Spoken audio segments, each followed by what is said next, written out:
నమస్తే welcome to మన TV special programme గురుకుల ఉద్యోగ గైడ్. ఈరోజు మనం డిస్కస్ చేసుకోబోయే టాపిక్ వచ్చి Telangana history, Telangana arm struggle. మరి దీని గురించి మీకు ఎక్స్ప్లెయిన్ చేయడానికి మనతో ఉన్నారు ఎం జితేందర్ రెడ్డి గారు, సబ్జెక్ట్ ఎక్స్పర్ట్. వారిని పరిచయం చేసుకుని డీటెయిల్స్లోకి వెళ్దాం. నమస్తే అండి. సో జితేందర్ రెడ్డి గారు, తెలంగాణ హిస్టరీ, తెలంగాణ హైదరాబాద్ రాజ్య నైసర్గిక స్వరూపం, హైదరాబాద్ రాజ్యంలో వ్యవసాయం ఏ విధంగా జరిగింది, ఈ రెండు విషయాల గురించి కొంచెం ఎక్స్ప్లెయిన్ చేస్తారు. మనకు హైదరాబాద్ రాజ్య స్వరూపం తీసుకున్నట్లయితే హైదరాబాద్ రాజ్యం అనేది మూడు భాషా ప్రాంతాల రాజ్యం. ఒకటి తెలంగాణ అయితే తెలంగాణలోని 8 జిల్లాలు, అదేవిధంగా మహారాష్ట్రలో నుంచి మరాఠవాడలోని 5 జిల్లాలు, తర్వాత కర్ణాటకలోని 3 జిల్లాలు, ఈ 17 జిల్లాల ప్రాంతమే హైదరాబాద్ రాజ్యంగా ఉండేది. ఈ హైదరాబాద్ రాజ్యం యొక్క నైసర్గిక స్వరూపం తీసుకుంటే Hyderabad is situated This is the above 1250 feet high of the sea level in Deccan Plateau. This is the Hyderabad Deccan పీఠభూమిలో మధ్య భాగంలో ఉండేది.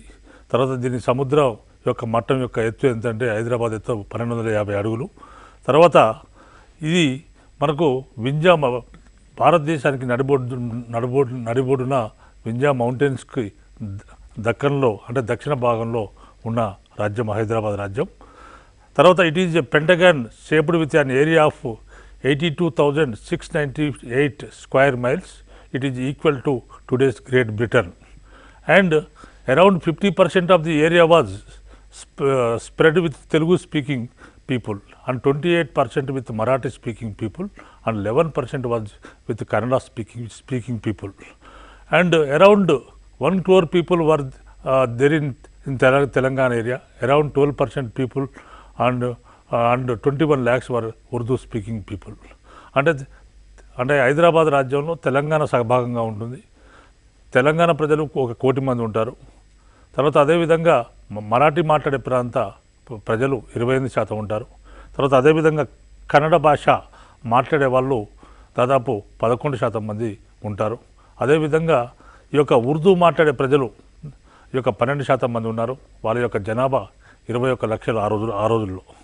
కాబట్టి ఈ విధంగా ఏంటంటే ఇక్కడ ఏంటంటే ముస్లిం పాలకుడు కాబట్టి ఉర్దూ మదర్ టంగ్గా ఉండేది, మాతృభాష యొక్క ఉర్దూ భాష ఉండేది. మరి ఇక్కడ చాలామంది ప్రజల యొక్క భాష మాతృభాష తెలుగు, మరి ఉర్దూ భాష మాతృభాషగా ఉండేది. తర్వాత మనకు ఆనాటి విద్యా వ్యవస్థ పరిస్థితి తీసుకుంటే ఆనాటి సమాజం అభివృద్ధి ఏ విధంగా చెందింది, ఈ యొక్క నమూనా, ఒక ప్రజల యొక్క అభివృద్ధి నమూనా ఏ విధంగా తెలుస్తుందంటే ఆనాటి అక్షరాస్యత శాతాన్ని బట్టి తెలుస్తుంది. ఆనాటి ప్రజల యొక్క అక్షరాస్యత శాతం 4.8 అక్షరాస్యత శాతము ఉండేది. తర్వాత మనకు ఈ కాలంలో ఆసబ్జాయిల కాలంలో మొత్తం తెలంగాణ ప్రాంతం మొత్తం కూడా బాగా వెనుకబడి ఉండేది. ఈ యొక్క మన నిజాం ఉస్మాన్ అలీ ఖాన్ పీరియడ్ మాత్రమే తెలంగాణ ప్రాంతం డెవలప్ అయింది. ఆయన అనేక కార్యక్రమాలు చేశాడు, అనేక రంగాల్లో అభివృద్ధి చేశాడు. కానీ మిగిలిన నిజాములు ఎవరు కూడా అభివృద్ధి చేసిన దాఖలాలు లేవు. కాబట్టి తెలంగాణ అత్యంత వెనుకబడి ఉండేది. ఇది హైదరాబాద్ రాజ్య స్వరూపం. తర్వాత మనకు హైదరాబాద్ రాజ్యంలో ఈ యొక్క భూమి వ్యవసాయం ఏ విధంగా ఉండేదంటే హైదరాబాద్ రాజ్యంలో ఈ యొక్క మొత్తం భూమి 5,30,00,000 ఎకరాలు. మొత్తం వ్యవసాయయోగ్యమైన భూమి మొత్తం కూడా 5,30,00,000 ఎకరాలు. ఈ 5,30,00,000 ఎకరాలు వివిధ యాజమాన్యాల కింద ఉండేది. అంటే 5,30,00,000 ఎకరాల్లో 3 కోట్ల ఎకరాలు ఈ యొక్క శిస్తు పద్ధతిలో ఉండేది. దీన్ని ఏమంటారంటే ప్రభుత్వ భూమి శిస్తు కింద ఉండే భూమి 3 కోట్ల ఎకరాలు. ఈ విధంగా 3 కోట్ల ఎకరాల పైన దీన్ని ఏమంటారంటే దివానీ లేదా కల్సా ల్యాండ్ అని అంటారు. అదేవిధంగా 1.5 కోట్ల భూమి, 1.5 కోట్ల ఎకరాల భూమి ఈ యొక్క జాగీర్దారీ సిస్టమ్ కింద ఉండేది. అదేవిధంగా మనకు నిజాం రాజ్యంలో ఉన్న భూమిలో 10% సర్ఫే కాస్ట్ ఉండేది. సర్ఫే కాస్ట్ అంటే నిజాం సొంత కమతం, నిజాం యొక్క సొంత భూమిని సర్ఫే కాస్ట్ అని అంటారు. ఈ విధంగా సర్ఫే కాసు ఉండేది. మరి సర్ఫే కాసు యొక్క భూమి ఎంత అంటే 8,100 స్క్వేర్ మైల్స్లో విస్తరించి ఉండేది ఈ భూమి. ఇది హైదరాబాదు చుట్టుపక్కల ప్రజెంట్ ఉన్న రంగారెడ్డి జిల్లా, హైదరాబాద్ జిల్లాలో విస్తరించి ఉండేది. ఇది దాదాపు 18 తాలూకాల్లో ఈయన సొంత భూమి విస్తరించి ఉండేది. అంటే ఈ భూమికి ప్రభుత్వానికి ఎలాంటి సంబంధం లేదు. నిజామే ఈ భూమి మీద వచ్చే ఆదాయాన్ని ఆయనే తన జేబులో వేసుకుంటాడు తప్ప ఇది ప్రభుత్వానికి సంబంధించింది ఎంత మాత్రం కాదు. తర్వాత ఇక్కడ ఏంటంటే ఇంకొకటి ఏంటంటే తెలంగాణ మొత్తం విస్తీర్ణం, మరి ఈ కాలంలో తెలంగాణ మొత్తం విస్తీర్ణం ఎంత అంటే 49,502 చదరపు మైళ్ళు. అదేవిధంగా మరి తెలంగాణలో ఉన్న గ్రామాల సంఖ్య 10,095 గ్రామాలు ఆ కాలంలో ఉండేవి. తర్వాత ఈ విధంగా మనకు జాగీర్ ఏరియాస్ ఉన్నాయి. మనకు జాగీర్ ఏరియాస్ అంటే జాగీర్దారుల కింద ఉన్నవి. జాగీర్దారులను ఎవరు అపాయింట్ చేశారో నిజాం జాగీర్దారులకు భూములు ఇవ్వడం జరిగింది. ఇటువంటి జాగీర్దారుల కింద ఉన్న భూమి మొత్తం ఎంత అంటే మొత్తం భూమిలో 1/30 వంతు భూమి జాగీర్దారుల కింద ఉండేది. ఇంకా జాగీర్దారులే కాకుండా ఇంకా రకరకాలైన ఈ యొక్క వివిధ హోదాల్లో ఈ యొక్క వివిధ పదవుల్లో ఉన్న వాళ్ళు ఎవరంటే పైగాలు, సంస్థానాలు, జాగీర్దార్సు, ఇజ్రాదార్సు, మక్తేదార్సు, ఇనాందార్సు, అగ్రహారికాస్ అండ్ వీళ్ళందరూ కూడా వివిధ భూస్వాముల వర్గానికి సంబంధించిన వాళ్ళు. వీళ్ళందరి చేతుల్లో కూడా వివిధ భూములు ఉండేవి. తర్వాత మనకి ఇక్కడ పైగాస్ అంటే ఏంటంటే ఈ యొక్క నిజాముకి ఈ యొక్క రాజబంధువులు ఎవరైతే ఉన్నారో వాళ్ళకు పైగా భూములు ఇచ్చేవాళ్ళు. అంటే వాళ్ళకి ఈ భూములు వాళ్ళు అనుభవిస్తూ సైన్యాన్ని ప్రిపేర్ చేసుకొని సైన్యాన్ని పోషిస్తూ నిజాముకి యుద్ధ సమయాల్లో సరఫరా చేసేవారు. ఇలాంటి వారిని ఇలాంటి సంస్థానాలను పైగా సంస్థానాలు లేకపోతే పైగా జాగీర్దారులు అని అనేవారు. తర్వాత వీళ్ళే కాకుండా జాగీర్స్ ఉన్నారు, సంస్థానాస్ ఉన్నాయి, ఇంకా మక్తేదాసు, బంజారాసు, అగ్రహారాస్, ఇనామాస్ were other forms of land were there in this kingdom. వీళ్ళందరూ కూడా రకరకాల భూ యాజమాన్యాల వాళ్ళు ఉన్నారు. మరి ఇక్కడ ఉన్న ప్రధానంగా తీసుకుంటే దేశముఖులు, దొరలు ఈ కాలంలో ఉండేవారు. మరి ఈనాటి దొరలు, ప్రధానమైన దొరలు ఎవరు, వారి కింద ఉన్న భూములు ఏంటి అనే విషయానికి వస్తే మనకు ఎర్రబాడు దొర ఉన్నాడు. ఆయన పేరు జన్నారెడ్డి ప్రతాపరెడ్డి. ఈయన ఎర్రబాడు దేశముఖు. ఈయనకు 150,000 ఎకరాల భూమి ఉండేది. అంటే 150,000 ఎకరాల భూమి 20 గ్రామాల్లో ఉండేది. So the villages between Errapadu in Suryapet taluk to Kummarikunta in Warangal district were under his control. Nizam issued a farmana ordering him not to register any new land. ఇక్కడ ఆయనకు 150,000 ఎకరాలు 20 గ్రామాల్లో ఉండేది. ఈ గ్రామాల్లో ఉన్న భూమి ఇక మీదట నిజామైనకు ఆదేశాలు జారీ చేశాడు. ఏంటంటే ఇక మీదట మీరు కొత్త భూములను రిజిస్టర్ చేసుకోవద్దు, ఇప్పుడు ఉన్న భూములే మీకు చాలా ఎక్కువైపోయాయి, మీరు కొత్త భూములను రిజిస్టర్ చేసుకోవద్దని జన్నారెడ్డి ప్రతాపరెడ్డిని ఆదేశించడం జరిగింది. తర్వాత మరొక దేశముఖ్ ఉన్నాడు, ఆయన పేరు కల్లూరు దేశముఖ్. కల్లూరు దేశముఖ్ ఖమ్మం జిల్లాలో ఉన్న మధిర తాలూకాలో కల్లూరు దేశముఖ్ ఉన్నాడు. ఆయనకు 1,00,000 ఎకరాల భూమి ఉండేది. తర్వాత ఇంకొక దేశముఖ్ ఎవరంటే విష్ణూరు దేశముఖ్. విష్ణూరు అనేది జనగాం తాలూకా నల్గొండ జిల్లాలో ఉండేది. ఈ విష్ణూరు దేశముఖ్ పేరు రామచంద్రారెడ్డి. ఈ రామచంద్రారెడ్డికి దాదాపు 60 గ్రామాల్లో 40,000 ఎకరాల భూమి ఉండేది. తర్వాత మరొక దేశముఖ్ సూర్యాపేట దేశముఖ్. సూర్యాపేట దేశముఖ్ 20,000 ఎకరాల భూమి ఉండేది. ఈ విధంగా దేశముఖుల స్వాధీనంలో, తర్వాత జాగీర్దారుల స్వాధీనంలో, సంస్థానాధీశుల స్వాధీనంలో ఈ విధంగా రకరకాల భూములు ఉండేవి. ఈ భూములను వాళ్ళ కౌలుకి ఇస్తూ వాటిని కొంత నిజాంకు పే చేస్తూ మిగతాదంతా కూడా వాళ్ళే పెట్టుకునేవారు. మరి ఇటువంటి పరిస్థితుల్లో మనకు ఇది మన భూమి వ్యవస్థ, ఈ కాలం నాటి భూమి వ్యవస్థ. అంటే ఈ భూమి వ్యవస్థలో రకరకాల కౌలుదారులను అంటే ప్రజలను పెట్టుకొని వాళ్లకు ఈ భూములు చేయించేవారు. అంతేకాకుండా ఈ భూములను ఇచ్చి ఇష్టం వచ్చినట్టు వాళ్ళ దగ్గర పన్నులు వసూలు చేసేవారు, పిప్పి చేసేవారు. ఇటువంటి పరిస్థితి ఆ రోజుల్లో ఉండేది. సో అయితే హైదరాబాద్ రాష్ట్రంలో సాంఘిక పరిస్థితులు ఏ విధంగా ఉన్నాయి? అలా ఈ యొక్క మనకు సాంఘిక పరిస్థితుల విషయానికి వస్తే ఈ కాలంలో మనకి రకరకాల భూములు ఉండేవి. ఈ యొక్క భూములపైన పన్నును చాలా బలవంతంగా వసూలు చేసుకునేవారు.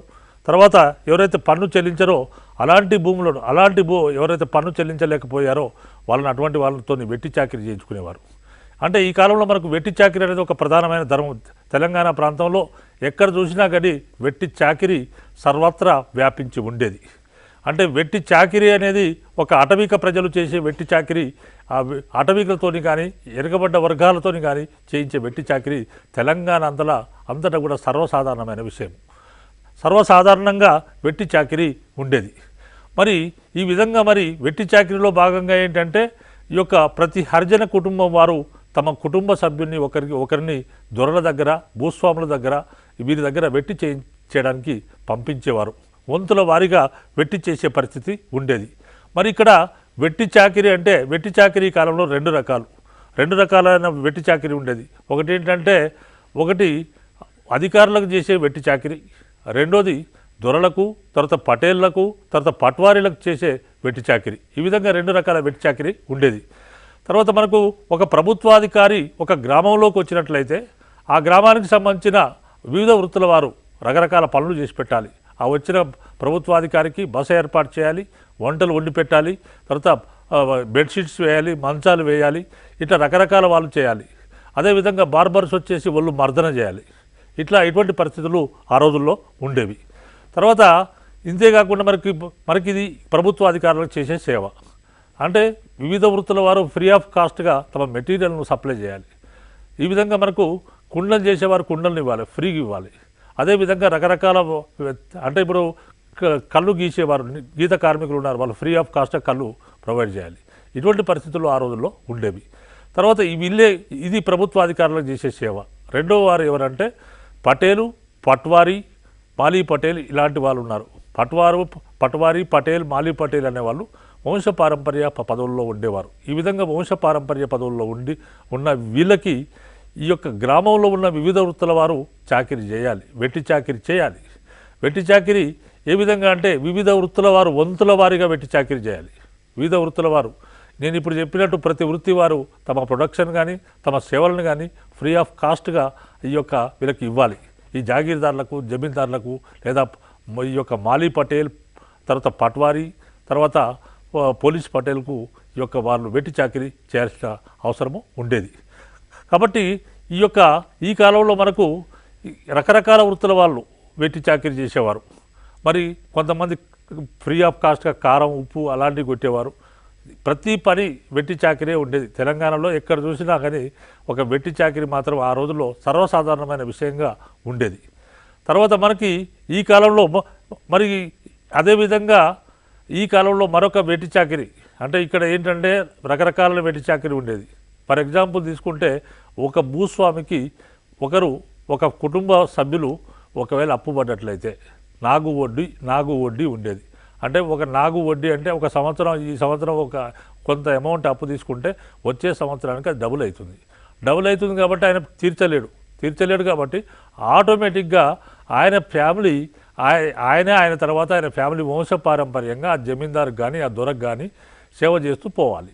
దీన్ని వెట్టి చాకిరీ అంటే ఈ విధంగా మరి తన అప్పు తీరదు కాబట్టి తాను ఒక బగేలగా మారి వంశపారంపర్యంగా చాకిరీ చేసే పరిస్థితి ఈ కాలంలో ఉండేది. తర్వాత మనకి ఇక్కడ జమీందారు ఇంట్లో శుభకార్యమైన చెడు కార్యమైనా అది ప్రజలదే బాధ్యత అన్నట్టు ఉండేది. శుభకార్యమైతే ఆయనకు సంబంధించిన వాళ్ళు అన్ని రకాల వాళ్ళు ఇప్పుడు యాదవులు వాళ్ళు ఫ్రీ ఆఫ్ కాస్ట్గా గొర్రె పొట్టేలను ఇవ్వాలి. ఈ విధంగా మంచైనా చెడైనా దొరకే ఇబ్బంది లేదు, ప్రజలకు వచ్చేది ఇబ్బంది అంతా. తర్వాత ఈ కాలంలో మరొక సిస్టమ్ ఉంది, అదేంటంటే ఆడపాప సిస్టమ్. ఆడపాప పద్ధతి అనేది ఉండేది. ఆడపాప పద్ధతి అంటే ఏంటంటే ఒక దొర కానీ భూస్వామి ఇంటికి వెట్టి చాకిరీ చేయడానికి ప్రజలు తమ చిన్న అమ్మాయిలను పంపించేవారు. ఈ విధంగా అమ్మాయిలను పంపించినప్పుడు ఆ అమ్మాయిలు అక్కడ చాకిరీ చేసేవారు, వెట్టి చాకిరీ చేసేవారు. చేస్తున్న సందర్భంలో మరి ఆ దొరకు కానీ ఆ భూస్వామికి కానీ సంబంధించిన కుమార్తెలకు పెళ్ళిళ్ళు చేసినప్పుడు వాళ్ళను ఆ అమ్మాయి అత్తగారింటికి ఆ అమ్మాయితో పాటు ఎవరైతే ఈ బాలికలు ఉన్నారో, ఇవి వెట్టి చాకిరీ చేసే బాలికలు ఉన్నారో వాళ్ళని కూడా కానుకగా పంపించేవారు, బహుమతిగా పంపించేవారు. ఈ విధంగా బహుమతిగా పంపించినప్పుడు మరి ఆ అమ్మాయి భర్త వీరి అల్లుడు ఆమెను ఉంపుడు గత్తెగా ఉంచుకునేవాడు. ఇలాంటి పద్ధతి దీన్ని ఏమంటారంటే ఆడపాప సిస్టమ్ అనేది ఒక దారుణమైన వ్యవస్థ ఈ కాలంలో మనకు ఉండేది. దీన్ని ఆడపాప సిస్టమ్ అని అంటారు. ఈ ఆడపాప సిస్టము ఉండేది. తర్వాత మనకి సమాజంలో ఆనాటి స్త్రీల పరిస్థితి కూడా దారుణంగా ఉండేది. స్త్రీలు వాళ్ళకి ఎటువంటి హక్కులు లేవు. తర్వాత స్త్రీలు మొత్తం వస్త్రాలు కూడా ధరించరాదు. ఏ స్త్రీ మీదైనా జమీందారు మోదుపడ్డట్టయితే అది అంతే సంగతులుగా. అదేవిధంగా ఈనాటి స్త్రీలు రకరకాల సాంఘిక దురాచారాలతో బాధపడ్డారు. ఈ రోజుల్లో జోగిని వ్యవస్థ, బస్విని, తర్వాత దేవదాసి వ్యవస్థ మొదలైన వ్యవస్థలు ఈ కాలంలో ఉండేవి. ముస్లింలలో పరదా పద్ధతి ఉండేది. దీనివల్ల సమాజం ఈ సాంఘిక దురాచారాలతో ఈనాటి సమాజం తీవ్రంగా ఇబ్బంది పడుతూ వచ్చింది. తర్వాత మనకు ఈ కాలంలో మరి ఇంకొకటి ఉంది, కమ్యూనలిజం ఉంది. ఈ యొక్క ఫ్యూడలిజంకి కమ్యూనలిజంతో ఆనాటి ప్రజలు తీవ్రంగా ఇబ్బందులు పడ్డారు. అటువంటి పరిస్థితుల్లో మనకి ఏం చేశారంటే మరి ఆ కాలంలో మరి రకరకాల పోరాటాలు చేశారు. మరి ఫ్యూడలిజం మరి ఎక్కడైతే వెట్టి చాకిరి ఉంది, వెట్టి చాకిరిని రద్దు చేయాలని చాలామంది కోరారు. కానీ వాళ్ళ మొరకు ఆలకించలేదు. చివరికి వాళ్ళ మొర ఆలకించిన నిజాం 1923 సంవత్సరం మార్చి 25 తేదీన తన పుట్టినరోజు సందర్భంగా వెట్టి చాకిరిని నిషేధిస్తూ ఆయన ఫర్మానా అంటే ఆర్డర్ జారీ చేయడం జరిగింది. ఓకే, సో తెలంగాణ సాయుధ పోరాటం గురించి అలాగే వివరించండి. సో మనకు తెలంగాణ సాయుధ పోరాటానికి చాలా కారణాలు, ఇప్పుడు చెప్పుకున్న కారణాలన్నీ కూడా సాయుధ పోరాటానికి దారితీసిన కారణాలు. మరి తెలంగాణలో ఇప్పుడు చెప్పిన అంశాలు కూడా ప్రతి అంశం కూడా తెలంగాణ సాయుధ పోరాటానికి దారితీసింది. మరి తెలంగాణ సాయుధ పోరాటం అనేది ప్రపంచంలోనే ఒక గొప్ప సంఘటన తెలంగాణ సాయుధ పోరాటం. తర్వాత మరి భూమి కొరకు, ముక్తి కొరకు, విముక్తి కొరకు ఈ తెలంగాణ సాయుధ పోరాటం జరిగింది. మరి తెలంగాణ సాయుధ పోరాటం ఏ విధంగా ప్రారంభమైందంటే ఆంధ్ర మహాసభలు అనే విషయాన్ని మనం ఇదివరకు వేరే క్లాస్లో చెప్పడం జరిగింది. రకరకాల ఆంధ్ర మహాసభలు జరిగాయి. మొట్టమొదటి ఆంధ్ర మహాసభ జోగిపేటలో ప్రారంభమైందని అనుకున్నాం మనం. జోగిపేటలో సురవరం ప్రతాప్ రెడ్డి అధ్యక్షతన 1930 సంవత్సరంలో మొట్టమొదటి ఆంధ్ర మహాసభ జరిగింది. ఈ విధంగా మొట్టమొదటి ఆంధ్ర మహాసభ జోగిపేటలో జరిగిన తర్వాత తెలంగాణలోని ఏదో ఒక పట్టణంలో ప్రతి సంవత్సరం ఆంధ్ర మహాసభలు జరుగుతూనే వచ్చాయి. అటువంటి ఆంధ్ర మహాసభల్లో మనకు ఈ కాలంలో 11వ ఆంధ్ర మహాసభ భువనగిరిలో జరిగింది. 11వ ఆంధ్ర మహాసభ భువనగిరిలో జరిగినప్పుడు ఈ ఆంధ్ర మహాసభలో కమ్యూనిస్టులు చాలా బలపడి ఉన్నారు. ఆంధ్ర మహాసభ ఆల్మోస్ట్ ఆల్ కమ్యూనిస్టుల స్వాధీనంలోకి పోయిన పరిస్థితి ఆ రోజుల్లో. ఆంధ్ర మహాసభ మొత్తం కమ్యూనిస్టుల స్వాధీనంలోకి పోయింది. ఎందుకంటే ఎక్కువ మంది సభ్యులు వాళ్ళే కాబట్టి వారి ఆధీనంలోకి ఆంధ్ర మహాసభ వెళ్ళడం జరిగింది. ఈ విధంగా ఆంధ్ర మహాసభ వెళ్ళిన తర్వాత ఈ ఆంధ్ర మహాసభలను ఆక్రమించుకున్న కమ్యూనిస్టులు ఆంధ్ర మహాసభ శాఖలను తెలంగాణలోని అన్ని జిల్లాలకు విస్తరింపజేశారు. మనం ముఖ్యంగా తీసుకుంటే నల్గొండ, వరంగల్ జిల్లాలలో ఈ యొక్క ఆంధ్ర మహాసభ శాఖలు రకరకాల వివిధ శాఖలు ఉండేవి. మరి ఈ శాఖలను ఆ కాలంలో ఏమనేవాళ్ళంటే ఆనాటి ప్రజలు సంఘాలు అనేవారు. సంఘం అంటే ఆంధ్ర మహాసభను సంఘాలు, ఆంధ్ర మహాసభ సంఘాలు అని అనేవారు.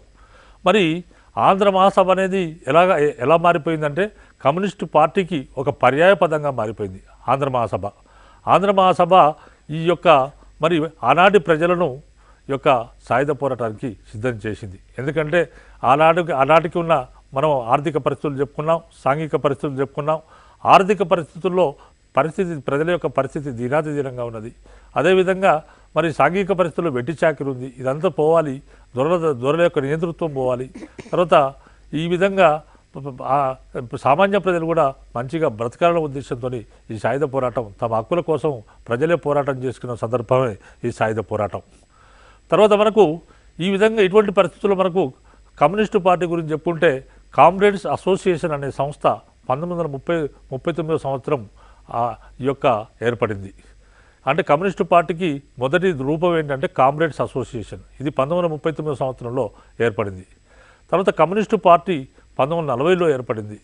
అంటే కమ్యూనిస్టు పార్టీ కిసాన్ సంఘ్ అనే ఒక సంస్థను 1940 సంవత్సరంలో స్థాపించడం జరిగింది. ఈ విధంగా కిసాన్ సంఘాన్ని స్థాపించినప్పుడు ఆనాటి నిజాం గవర్నమెంట్ ఈ యొక్క కిసాన్ సంఘ్ను నిషేధించడం జరిగింది. తర్వాత మనకు ఆనాటి కమ్యూనిస్టు ప్రముఖ నాయకులు ఎవరున్నారంటే రావి నారాయణ రెడ్డి, బద్దం ఎల్లారెడ్డి, పి హనుమయ్య, తర్వాత అదేవిధంగా ముగ్దుం మొయినుద్దీన్, రాజ్ బహదూర్ గౌడ్ అండ్ ఒట్టికోట ఆల్వార్ స్వామి, తర్వాత హేమాద్రి, తర్వాత హెచ్ దేశాయ్, వీళ్ళందరూ కూడా ఆనాటి కమ్యూనిస్టు ప్రముఖ నాయకులు. మరి ఈ విధంగా కమ్యూనిస్ట్ నాయకులు, ఆనాటి ప్రముఖ నాయకులు వీళ్ళందరూ కూడా సాయుధ పోరాటంలో పాల్గొనడం జరిగింది. తర్వాత ఈ విధంగా మనకు హైదరాబాద్ ఈ కాలంలో ఆర్మ్ స్ట్రగుల్ ఫస్ట్ ఫేజ్ తీసుకుంటే మనకు ఆర్మ్ స్ట్రగుల్లో మొత్తం 4 దశలు ఉన్నాయి. మొట్టమొదటి దశలో ఏంటంటే ఈ యొక్క ప్రజలను సాయుధ పోరాటానికి సిద్ధం చేసే దశ మొట్టమొదటి దశ. రెండో దశలో ఈ యొక్క రకరకాల పోరాటాలు చేశారు. ఇట్లా 4 దశలుగా మనం చెప్పుకోవచ్చు. ఇలాంటి దశల్లో మొట్టమొదటి దశ తీసుకుంటే రావి నారాయణ రెడ్డి యొక్క మనకు 1941లో భువనగిరిలో జరిగిన ఈ యొక్క 11వ ఆంధ్ర మహాసభకు అధ్యక్షత వహించాడు. అటువంటి పరిస్థితుల్లో ఈ కాలంలో ఏంటంటే కమ్యూనిస్టులు బాగా పెరిగిపోయారు ఆంధ్ర మహాసభలో. తర్వాత అదేవిధంగా కమ్యూనిస్టులు తమ సభ్యులను విపరీతంగా పెంచుకున్నారు. ఇది ఈ యొక్క సాయుధ పోరాటానికి సిద్ధానికి ఇదొక ఎగ్జాంపుల్గా మనం చెప్పుకోవచ్చు. అదేవిధంగా కమ్యూనిస్టులు ఒక సంస్థను ఏర్పాటు చేశాడు. అదేంటంటే ప్రజానాట్య మండలి. ప్రజానాట్య మండలి అనే సంస్థను, ఒక సాంస్కృతిక సంస్థను ఏర్పాటు చేశారు. ఈ ప్రజానాట్య మండలి అనే సాంస్కృతిక సంస్థ మా భూమి అనే నాటకాన్ని తరచుగా ప్రదర్శించేది. మా భూమి అనే నాటకాన్ని ప్రదర్శించి ప్రజల్లో చైతన్యం తీసుకురావడానికి ప్రయత్నించింది. మరి ఈ మా భూమి అనే నాటకాన్ని రచించింది ఎవరు? Was the author of the Maa Bhoomi was written by the Vasireddy Ramarao and Sunkara Satyanarayana. These 2 authors, one is the Vasireddy Ramarao, another one is Shankar Satyanarayana. They wrote Mabhumi drama. This Mabhumi drama is very, very important drama. This Prajanatya Mandali organized again organized by the Prajanatya Mandali.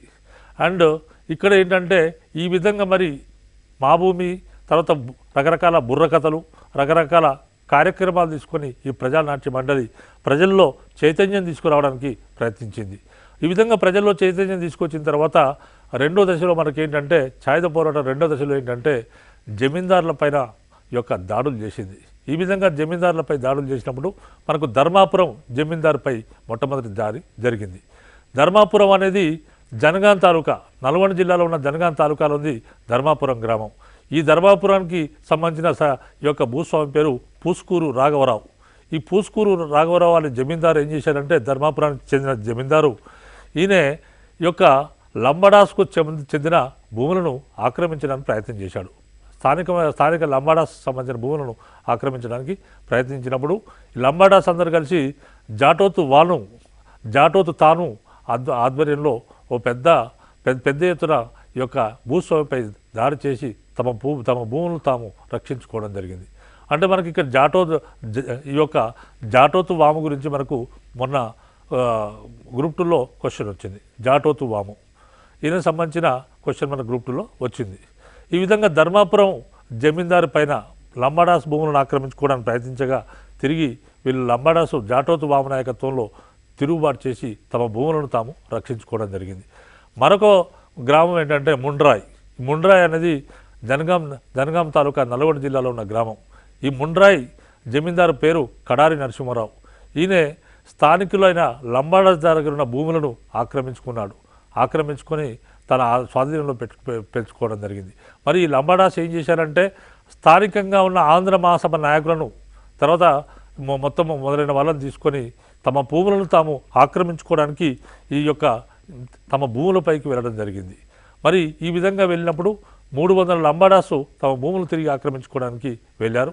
అదే సమయంలో మరి దేశముఖ్ ఏం చేశాడంటే ఆయన తనకున్న గూండాలను తర్వాత పోలీసులను తీసుకొని ఆయన వచ్చాడు. ఆ విధంగా లంబాడాసుకి వీళ్ళకి తీవ్ర పోరాటం జరిగింది. ఈ పోరాటంలో అలాంటి పోలీస్ ఆఫీసర్ అయిన గురుదయాల్ సింగ్ ఆయన లంబాడాసును పైన ఎవరైతే తిరుగుబాటు చేస్తున్నారో, ఎవరైతే పోరాటం చేస్తున్నారో వాళ్ళని కాల్చమని ఆదేశాలు ఇచ్చాడు. దాంతో ఆంధ్ర మహాసభ సభ్యులు ఈ విధంగా ప్రజలు చనిపోతారు, నష్టం జరుగుతుందని భావించి మీరు ఈ పోరాటాన్ని అందరితో ఆపడం జరిగింది. సందర్భంగా ఏంటంటే అనేక మందిని అరెస్ట్ చేయడం జరిగింది. ఇది ముండ్రాయ్ సంఘటన. తర్వాత ఇదే సమయంలో మనకి ఇంకొక ముఖ్య సంఘటన ఏంటంటే బందగి మరణం, death of Bandagi. And Sheikh Bandagi was a poor Muslim farmer. He was a native of Kamareddigudem village of Jangaon taluka of Nalgonda district. So his brother name is Abbas Ali. Abbas Ali was working under Vishnu Deshmukh Ramchandra Reddy. Deshmukh tried to take the land of Bandagi and wanted to give to his brother Abbas Ali. ఈ విధంగా షేక్ బందగి అనేవాడు కామారెడ్డిగూడానికి సంబంధించిన ఒక ముస్లిం పేద రైతు. ఈయనకు సంబంధించిన భూములను ఆనాటి ఈయన అన్న పేరు అబ్బాస్ అలీ విష్ణు దేశ్ముఖ్ రామచంద్ర రెడ్డి దగ్గర పనిచేసేవాడు. మరి ఈ విధంగా ఈయన న్యాయంగా సంపాదించుకున్న భూములను అబ్బాస్ అలీ విష్ణూర్ దేశ్ముఖ్కు చెప్పి తనకి ఇప్పించమని అన్నాడు. దాంతో విష్ణూర్ దేశ్ముఖ్ రామచంద్రారెడ్డి ఈ యొక్క బందకీకి ఇన్ఫామ్ చేసి ఈ భూములు తీసుకుపోయి మీ అన్నకి ఇవ్వని చెప్పాడు. దాంతో బందకి ఎదురు తిరిగాడు. అక్కడ వాళ్ళిద్దరి మధ్య ఈ యొక్క దీన్ని తట్టుకోలేక బందకి కోర్టుకు వెళ్ళాడు. న్యాయస్థానానికి వెళ్ళి తనకు అనుకూలమైన తీర్పును పొందాడు. దాంతో దీన్ని అవమానంగా భావించిన జమీందార్ ఈ యొక్క షేక్ బందగీని ఈ జూలై 27, 1940 సంవత్సరంలో కామారెడ్డిగూడెం బస్టాప్, దేవరప్పుల కామారెడ్డిగూడెం బస్టాప్ దగ్గర చంపడం జరిగింది, హత్య చేయించడం జరిగింది. సో ఈ విధంగా మరి ఈ విధంగా హత్య చేసిన తర్వాత ఆయనకు సంబంధించిన స్తూపం కామారెడ్డిగూడెంలో నిర్మించబడింది. ఈ విధంగా కామారెడ్డిగూడెంలో నిర్మించబడిన ఆయన స్తూపానికి ఈ యొక్క నివాళులు అర్పించే సందర్భంగానే మాభూమి నాటకం ప్రారంభమైంది. మాభూమి నాటకం ఏ విధంగా ఎక్కడ ప్రారంభమైందంటే కామారెడ్డిగూడెంలో బందగి సమాధికి నివాళులు అర్పించే సందర్భంలోనే ఈ యొక్క మాభూమి నాటకం మొట్టమొదటిసారిగా ప్రారంభమైంది. అదేవిధంగా మనకు ఇంకొక సంఘటన ఏంటంటే పాలకుర్తి సంఘటనలో మనకు తీసుకుంటే 1945 సంవత్సరంలో పాలకుర్తిలో చాకలి ఐలవ్వ అనే ఈ యొక్క పేద రైతు ఉండేది. ఆమె 6 ఎకరాల భూమిని కౌలుకు తీసుకొని ఆమె సేద్యం చేస్తూ ఉండేది. ఇలా సేద్యం చేస్తున్న క్రమంలోనే ఆనాటి విష్ణూరు దేశ్ముఖైన రామచంద్రారెడ్డి ఆమె పూర్తిగా పంట చేతికొచ్చే సమయానికి తన గుండాలను పంపించి ఈ యొక్క ఐలవ పంటను తీసుకురమ్మని పంపించాడు తన గుండాలను. ఈ విధంగా గుండాలు వెళ్ళి చాకలి ఐలవ పంటను తీసుకురావడానికి ప్రయత్నించినప్పుడు ఆ విధంగా మరి ఆ కాలంలో మనకు సూర్యాపేట నుంచి ఒక దళం వచ్చింది. బిఎన్ రెడ్డి అండ్ ధర్మభిక్షం అనే మొదలైన కమ్యూనిస్ట్ నాయకుల ఆధ్వర్యంలో 20 మంది సభ్యులున్న దళము సూర్యాపేట నుంచి వచ్చేసి చాకలి ఐలవకు అండగా నిలబడి ఆమె పంటను తీసుకుపోయి ఆమె ఇంట్లో పోయించింది. మరి ఈ విధంగా వీరి పంటను మరి విష్ణూరు దేశ్ముఖ్ రామచంద్రారెడ్డికి వెదిరి తిరిగి ఈ విధంగా తన పంటను తాను తీసుకుపోగలిగింది. మరి దీనికి ఈ నాయకులే కాకుండా 2 గ్రామాల ప్రజలు ఈమెకు సహాయం చేశారు. ఈ 2 గ్రామాల ప్రజలు ఎవరంటే పాలకుర్తి, తర్వాత దేవరపుల అనే గ్రామాల ప్రజలు చాకలి ఐలవకు హెల్ప్ చేయడం జరిగింది. ఇది ఒక గొప్ప పోరాటం. తర్వాత ఇదే సందర్భంగా మనకు ఈ కాలంలో మరి ఈ యొక్క దేశ్ముఖ్ గుండాలు బారిపోయారు. తర్వాత ఇది ఒక ప్రజా విజయంగా పాలకుర్తి సంఘటనను పబ్లిక్ ప్రజా విజయంగా భావించడం జరిగింది. తర్వాత మరొక ముఖ్యమైన సంఘటన ఏంటంటే డెత్ ఆఫ్ దొడ్డి కొమరయ్య మరణం అనేది మరొక ముఖ్య సంఘటన. తర్వాత విష్ణూరు దేశ్ముఖ్ అయిన రామచంద్రారెడ్డి ఈ యొక్క కడవెండి గ్రామం పైన తన గుండాలను పంపించాడు. ఎప్పుడు పంపించాడు? జూలై 4, 1946 సంవత్సరంలో కడవెండి పైన తన గుండాలను పంపించాడు. ఎందుకు పంపించాడంటే ఆంధ్ర మహాసభ నాయకులు కడవెండి గ్రామంలో ఉన్నారు, వాళ్ళని పోయి హత్య చేయండి అని చెప్పేసి తన గుండాలను 1946 జూలై 4వ తేదీన కడవెండి గ్రామంపైకి పంపించాడు. ఈ విధంగా కడవెండి గ్రామంపైకి గుండాలు వచ్చినప్పుడు ఈ విధంగా ప్రజలు పెద్ద మార్చి జులూస్ తీశారు. ఆ సందర్భంగా ఈ గూండాలు వచ్చారు. ఈ గూండాలు పారిపోయి కడవెండిలో విష్ణువు దేశ్ముఖ్ రామచంద్రారెడ్డి గారి తల్లి అక్కడ ఉంటుంది, ఆ గడి కూడా అక్కడే ఉంటుంది. ఈ విధంగా ఆ గూండాలకు తర్వాత ప్రజలకు జరిగిన పోరాటంలో గూండాలు ఫైరింగ్ చేశారు. ఆ ఫైరింగ్లో దొడ్డి కొమరయ్య అనే ఒక వీరుడు మరణించాడు.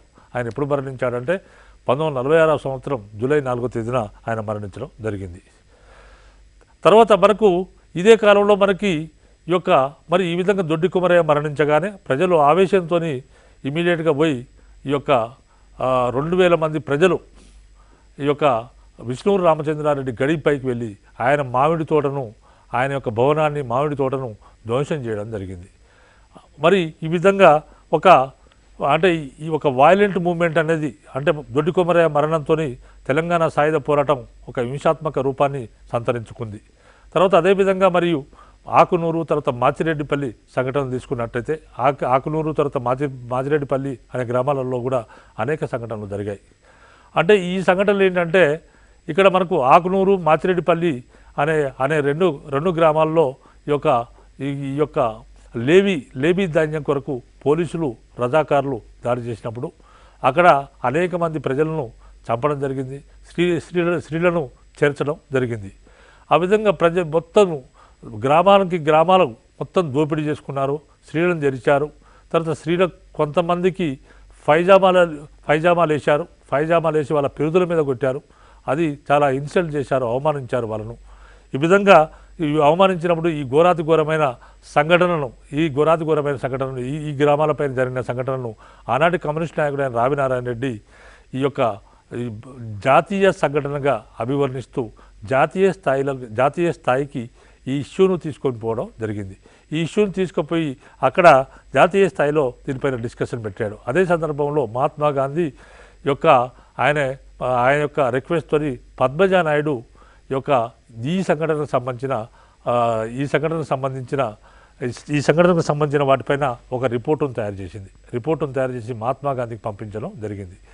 ఆ విధంగా మహాత్మా గాంధీకి పంపించినప్పుడు మహాత్మా గాంధీ నిజాంకు తన యొక్క అభ్యంతరాన్ని వ్యక్తం చేస్తూ దీని మీద చర్యలు చేపట్టమని నిజాం నవాబుకు అనేకసార్లు లేఖలు రాశాడు. కానీ మన నిజాం నవాబు పట్టించుకున్న పాపన పోలేదు. తర్వాత మనకు అదే సందర్భంలో మనకు భారతదేశానికి 1947 సంవత్సరంలో స్వాతంత్రం వచ్చింది. మరి 1947లో భారతదేశానికి స్వాతంత్రం వచ్చిన తర్వాత మరి ఇక్కడ హైదరాబాద్ రాజ్యానికి స్వాతంత్రం వచ్చిందా అంటే రాలేదు. ఎందుకంటే నిజాం అన్నాడు, ఇది భారతదేశానికి నాకు ఎలాంటి సంబంధం లేదు, నాది సర్వస్వతంత్ర సర్వసత్తాకర సార్వభౌమ రాజ్యము అని అన్నాడు. మరి ఈ విధంగా మరి నిజాము తన స్వతంత్ర రాజ్యం అన్నాడు. మరి ఇక్కడ ఉన్న ప్రజలు మాకు స్వాతంత్రం కావాలని పోరాటం చేస్తున్నారు. ఈ సందర్భంగా ఏమైందంటే ఈ రజాకారులు ఎవరైతే ఉన్నారో ఈ యొక్క ముస్లిం అధికారాన్ని కాపాడాలనే ఉద్దేశంతో, నిజాం అధికారాన్ని కాపాడాలనే ఉద్దేశంతో రజాకారుల యొక్క హింసాయుత సంఘటనలు బాగా పెరిగిపోయాయి. ఓ పక్క నిజాము పోలీసులు, మరోపక్క రజాకారులు ఈ యొక్క ప్రజలపై పడి గ్రామాలు దోపిడీ చేయడము, స్త్రీలను జరించడము, అనేక మందిని చంపడం అనే కార్యక్రమం ఉండేది. శాంతి భద్రతల పరిస్థితి చాలా అస్తవ్యస్తంగా తయారైంది. ఇటువంటి పరిస్థితుల్లో మరి ఈ రజాకారులు తర్వాత నిజాం పోలీసుల యొక్క దుశ్చర్యలు మితిమీరిపోవడంతో ఆనాటి ప్రజలు ఏం చేశారంటే మరి తమను తాము కాపాడుకోవడానికి ప్రయత్నం చేశారు. మరి తమ ప్రాణాలు కాపాడుకోవాలి కాబట్టి తమను తాము కాపాడుకోవడానికి 3వ దశ సాయుధ పోరాటం చేశారు. అంటే ఇక్కడ తమను తాము కాపాడుకోవడానికి గెరిల్లా పోరాటాలు చేశారు.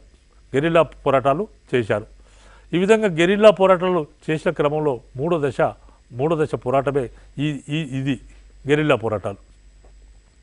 మరి ఈ విధంగా ఇటువంటి పరిస్థితుల్లో మనకు 1947 సంవత్సరంలో ఈ యొక్క కమ్యూనిస్టు పార్టీ ఈ యొక్క ఆర్మ్ స్ట్రగుల్కు 1947 సంవత్సరం సెప్టెంబర్లో యొక్క పిలుపునివ్వడం జరిగింది.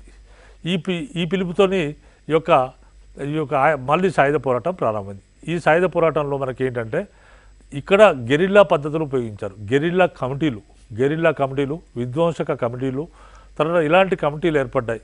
మరి ఈ విధంగా గెరిల్లా పద్ధతుల్లో నిజాం పైన ఈ యొక్క పోరాటాలు చేశారు, రజాకారుల పైన పోరాటాలు చేశారు. అదే 3వ దశ సాయుధ పోరాటం.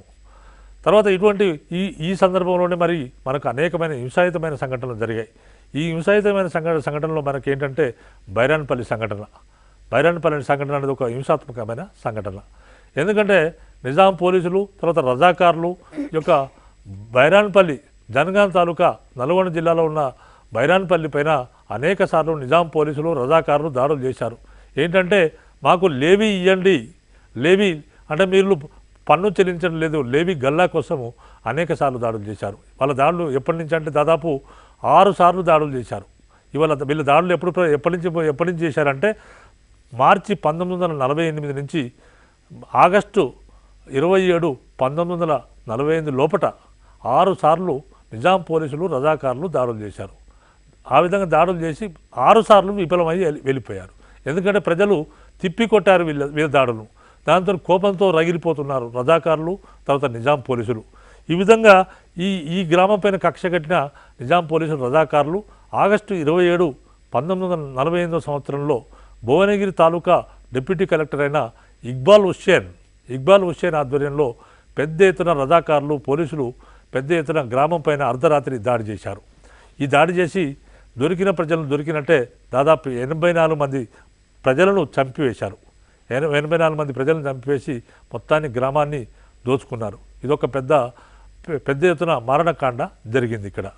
తర్వాత అంతేకాకుండా మరి రజాకారులు అదే రోజు రాత్రి అంటే ఉదయం 3-4 ప్రాంతంలో దాని ప్రక్కనే ఉన్న బైరాన్పల్లి పక్కన ఉన్న కూటిగల్లు అనే గ్రామంపైకి కూడా వెళ్ళి అక్కడ కూడా విధ్వంసం సృష్టించి దోచుకొని 31 మంది ప్రజలను చంపడం జరిగింది. తర్వాత మనకు ఇది ఒక మారణ హోమం. అదేవిధంగా మనకు గుండ్రాంపల్లి సంఘటన ఉంది. గుండ్రాంపల్లి సంఘటన. మరి గుండ్రాంపల్లి అనేది ఇక్కడ ఈ యొక్క నల్గొండ జిల్లాలోని గుండ్రాంపల్లి ఉన్నది, నల్గొండ తాలూకాలో. ఈ గుండ్రాంపల్లికి సంబంధించి సైద్ మొయిలీ అనే రజాకారు నాయకుని ఆధ్వర్యంలో ఈ గుండ్రాంపల్లి సంఘటన జరిగింది. గుండ్రాంపల్లి గ్రామంపైకి కమ్యూనిస్టులు ఉన్నారనే నెపంతో గుండ్రాంపల్లిపైకి రజాకారులు వెళ్ళి దాడి చేశారు. దాడి చేసి అనేక మందిని మగవాళ్ళను మొత్తం బంధించి తీసుకొచ్చారు. మగవాళ్ళను బంధించి మొత్తం ఒక నీళ్ళు లేని బావిలో వేసి కాలబెట్టారు. నీళ్ళు లేని బావిలో కొన్ని వందల మందిని అందులో వేసి మొత్తం సామూహికంగా మంటలు పెట్టారు. అందులో మంటలు పెట్టి చంపడం జరిగింది. ఈ దాడి సైద్ మొయిలీ అనే రజాకార్ నాయకుని ఆధ్వర్యంలో జరిగింది. ఈ విధంగా ఆయనే ఈ యొక్క గుండ్రాంపల్లి సంఘటన కూడా ఒక దురదృష్టకరమైన భయంకరమైన సంఘటన.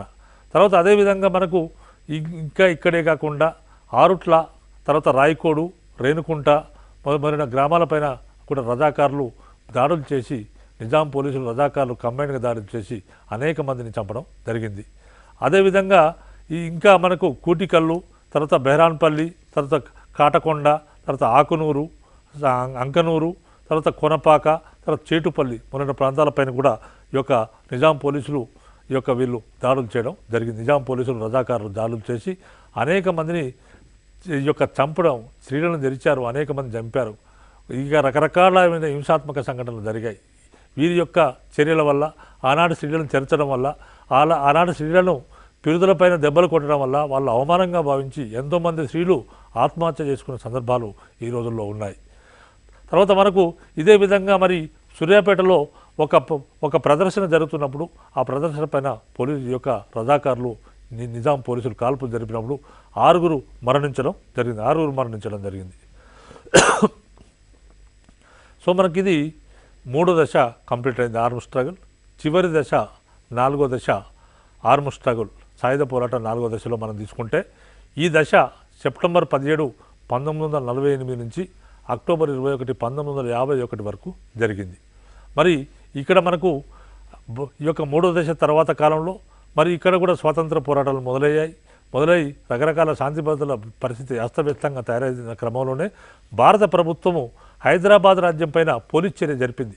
ఆ విధంగా భారత ప్రభుత్వం 1948 సంవత్సరం సెప్టెంబర్ 13వ తేదీన ఈ యొక్క పోలీస్ చర్యను ప్రారంభించి 4 రోజుల్లోనే హైదరాబాదు లొంగిపోయి నిన్నే ఈ విధంగా జరిపిన పోలీస్ చర్యనే ఏమంటారంటే ఆపరేషన్ పోలో అని అంటారు. ఈ విధంగా ఆపరేషన్ పోలో అనే పోలీస్ చర్య జరిపి హైదరాబాద్ రాజ్యాన్ని భారతదేశంలో విలీనం చేయడం జరిగింది. ఈ విధంగా మరి హైదరాబాద్ రాజ్యం భారతదేశంలో కలిసిపోయిన తర్వాత ఇక్కడ ఏంటంటే ఈ కమ్యూనిస్టుల మీటింగ్ ఒకటి కలకత్తాలో జరిగింది. కమ్యూనిస్టుల మీటింగ్ కలకత్తాలో జరిగినప్పుడు ఈ కలకత్తాలో 1948 సంవత్సరంలో కమ్యూనిస్టుల మీటింగ్ జరిగినప్పుడు ఆ మీటింగ్లో ఏమనుకున్నారంటే, మీరు ఇప్పటి వరకు మనం నిజాం పరిపాలనను అంతం చేయగలిగాం, పోలీస్ చర్య ద్వారా నిజాం పరిపాలనను అంతం చేయగలిగాం.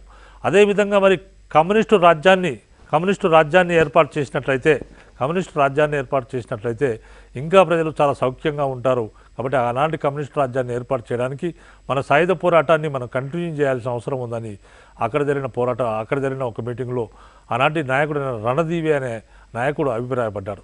దానితో ఏకీభవించిన ఈ యొక్క కమ్యూనిస్ట్ నాయకులు తిరిగి సాయుధ పోరాటాన్ని చేయడానికి ఒప్పుకున్నారు. తిరిగి సాయుధ పోరాటం ప్రారంభించడం జరిగింది. తర్వాత ఈ విధంగా తిరిగి సాయుధ పోరాటాన్ని వీరు ప్రారంభించారు. సాయుధ పోరాటం జరుగుతుంది. ఈ సందర్భంలో మనకు కమ్యూనిస్టు పార్టీ మరి వల్ల శాంతి భద్రత పరిస్థితి దెబ్బతినదని చెప్పేసి ఆనాటి భారత ప్రభుత్వం కమ్యూనిస్టు పార్టీని నిషేధించడం జరిగింది. ఈ విధంగా నిషేధించినప్పుడు కమ్యూనిస్టు నాయకులు వీళ్ళందరూ కూడా ఈ యొక్క అడవులకు పోయి అక్కడి నుంచి సాయుధ పోరాటం ప్రారంభించారు. అడవులో పోయి అక్కడి నుంచి పోరాటం చేస్తున్నారు. మరి అడవుల్లో పోరాటం చేస్తున్న క్రమంలోనే మరి ఇక్కడ పగలేమో పోలీసులు వస్తారు. పోలీసులు వచ్చి మరి కమ్యూనిస్ట్ నాయకులు ఎక్కడున్నారు వాళ్ళ ఆచూకీ చెప్పండి అని ప్రజల్ని బాధించేవారు. అదేవిధంగా రాత్రిపూట కమ్యూనిస్టులు వస్తారు, వచ్చి పోలీసులు ఏమన్నారు, మీకు వారికి ఎందుకు శిస్తు చెల్లించారని రాత్రిపూట కమ్యూనిస్టులు బాధించేవారు. రాత్రి ఒక ప్రభుత్వం, పగలు ఒక ప్రభుత్వం ఉండేది ప్రజలకు. కాబట్టి ప్రజలకు ఒక కంటి మీద కునుకు లేకుండా అడకత్తెరలో పోక చెక్క లాంటి ప్రజల పరిస్థితి ఆ రోజుల్లో ఉండేది. ఈ విధంగా మరి ఈ విధంగా చాలా కాలం పోరాటం 17 నెలలు పోరాటం చేశారు. చివరికి 1951 సంవత్సరంలో ఆనాటి భారతదేశ హోంమంత్రి అయిన సర్దార్ వల్లభాయ్ పటేల్ ఫతే మైదాన్లో ఒక మీటింగ్లో పాల్గొన్నాడు. ఒక మీటింగ్లో ప్రసంగిస్తూ ఆయన ఏమన్నాడంటే ఈ యొక్క హైదరాబాదు రాజ్య గడ్డ పైన ఒక్క కమ్యూనిస్టును కూడా మిగల్చను, ఒక్కని కూడా ఉండనివని అన్నాడు. ఆ విధంగా ఆయన యొక్క ప్రభుత్వం ఎంత స్ట్రిక్ట్గా ఉందో ఆయన మాటలను బట్టి అర్థమవుతుంది. ఆ తర్వాత కాలంలో ఈ యొక్క కమ్యూనిస్టులు రియలైజ్ అయ్యారు, అసలు పరిస్థితి గ్రహించారు. ఈ విధంగా మనం ఈ పోరాటం చేస్తూ పోతే పెద్ద సక్సెస్ ఉండదని భావించి వాళ్ళు ఏం చేశారంటే మేము కూడా ప్రజాస్వామ్య పద్ధతుల్లో నమ్మకం ఉంచి ప్రజాస్వామ్యం ద్వారా మేము కూడా ముందుకు పోదామని వాళ్ళు ప్రభుత్వానికి వివరించడం జరిగింది. దాంతో సాయుధ పోరాటాన్ని విరమించారు. వాళ్ళు కూడా విరమించి ఆ విధంగా కమ్యూనిస్టులు కూడా ఈ యొక్క ప్రజాస్వామ్యబద్ధంగా ఎలక్షన్స్కు వెళ్ళడం జరిగింది. ఆ విధంగా 18 నెలలు సాయుధ పోరాటం తర్వాత తమ సాయుధ పోరాటాన్ని ముగించి ఈ యొక్క ఎలక్షన్స్కి వెళ్ళడం జరిగింది. ఆ విధంగా 1951 సంవత్సరం సెప్టెంబర్ మాసంలో తమ పోరాటాన్ని విరమించి ఆ విధంగా వాళ్ళు ఈ యొక్క డెమోక్రటిక్ ప్రాసెస్లో అంటే ఎలక్షన్ల పద్ధతుల్లో పోవడం జరిగింది. ఆ విధంగా పోయి తెలంగాణ ప్రాంతంలో దాదాపు కమ్యూనిస్టులు 14 సీట్లు దక్కించుకున్నారు. తర్వాత అంతేకాకుండా 14 సీట్లే కాకుండా ఆనాటి రావినారాయణ రెడ్డి ఎంపీగా నల్గొండ నుంచి ఎంపీగా పోటీ చేసి భారతదేశంలోనే మెజారిటీ 3 లక్షల పైగా మెజారిటీని సాధించాడు. అంటే భారతదేశంలో ఆయనకు వచ్చినంత మెజారిటీ ఎవరికీ రాలేదు. కాబట్టి ఆ విధంగా కమ్యూనిస్టుల యొక్క సాయుధ పోరాటం విరమించి ఈ యొక్క నార్మల్గా ప్రజా జీవితంని తర్వాత ప్రజాస్వామ్య పద్ధతుల్లో వారు వెళ్ళడం జరిగింది. దీంతో 4వ దశ సాయుధ పోరాటం కూడా ముగిసిపోయింది. ఓకే, సో జితేంద్ర గారు ఇప్పటిదాకా మనం తెలంగాణ సాయుధ పోరాటం గురించి చెప్పుకున్నాం. సో మనకు ఇంకొక విషయం ఏంటంటే ఇక్కడ మిగిలిపోయింది ఏంటంటే తెలంగాణ సాయుధ పోరాటాన్ని ప్రేరేపించినట్లు ప్రజల్లో చైతన్యం తీసుకొని రావడానికి, తర్వాత తెలంగాణ సాయుధ పోరాటం చాలా బ్రహ్మాండంగా సాగడానికి, మరి ప్రజల్లో చైతన్యం తీసుకొని రావడానికి ఇక్కడ రకరకాల పుస్తకాలు దోహదం చేశాయి. ఈ పుస్తకాలను రకరకాల ఆథర్స్ రాశారు. ఇదేంటంటే మనకి ఇక్కడ ఈ పుస్తకాలు చాలా ఇంపార్టెంట్.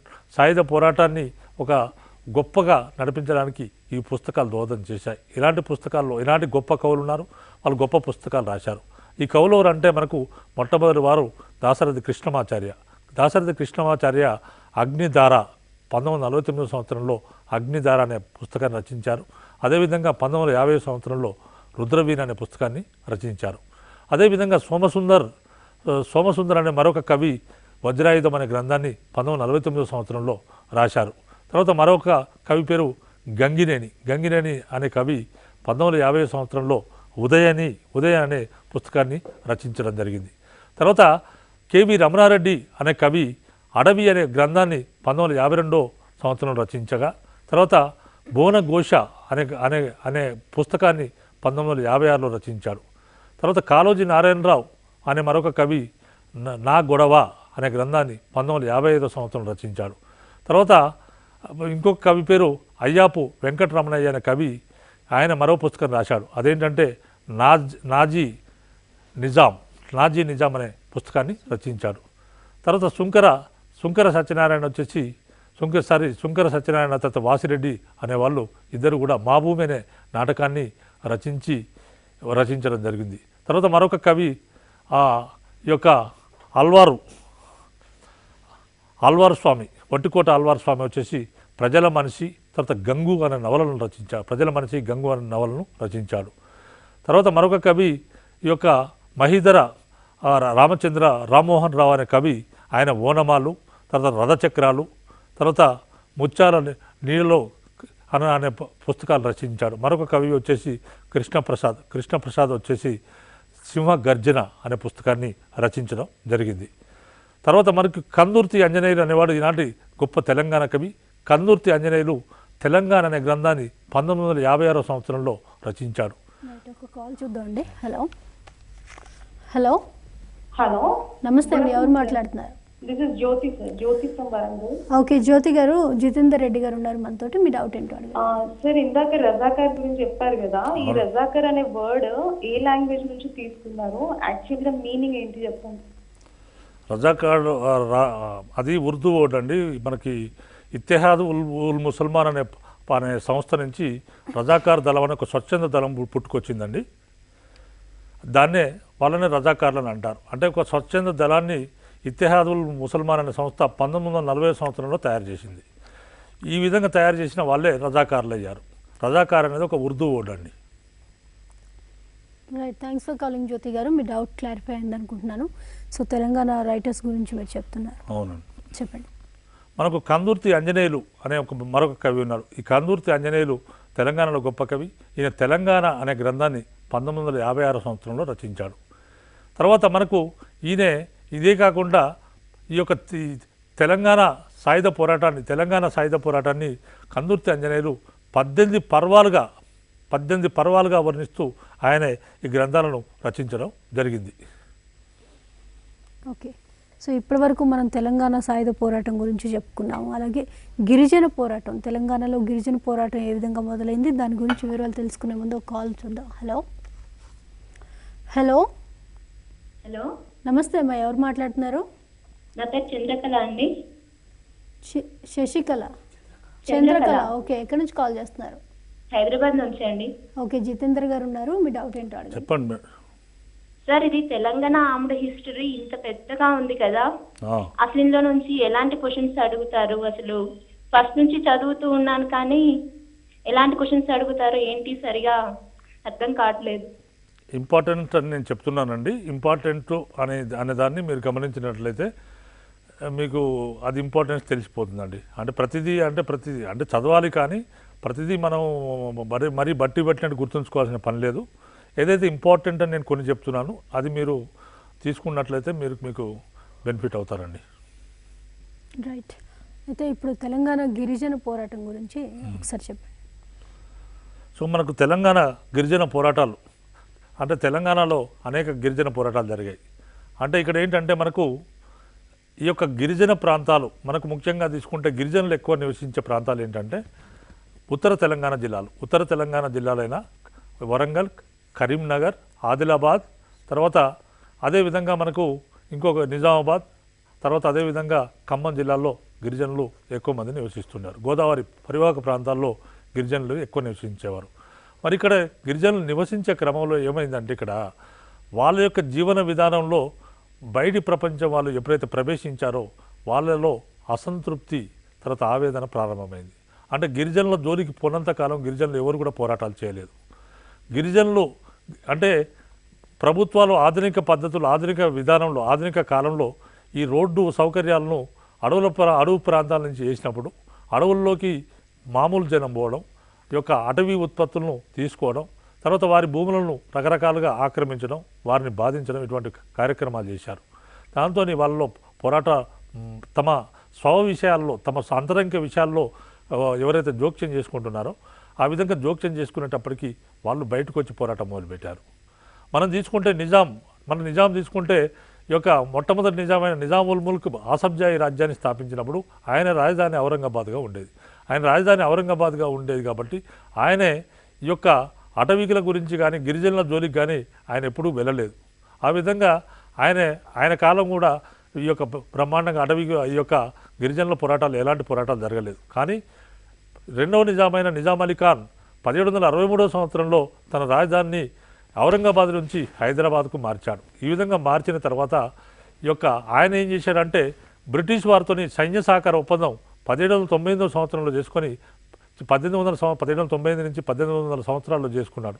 ఈ విధంగా బ్రిటిష్ వారితో సైన్య సహకార ఒప్పందం చేసుకోవడం వల్ల ఈ బ్రిటిష్ వారు ఈ యొక్క ట్రైబల్ విలేజెస్కి వెళ్ళడం మొదలుపెట్టారు.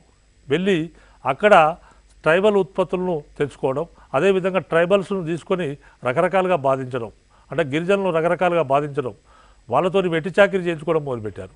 దానితోని ఈ విధంగా ఈ యొక్క వాళ్ళ సఫరింగ్స్ ఎక్కువైపోయాయి. తర్వాత మనకు సాలార్జంగ్ సంస్కరణ చేశాడు.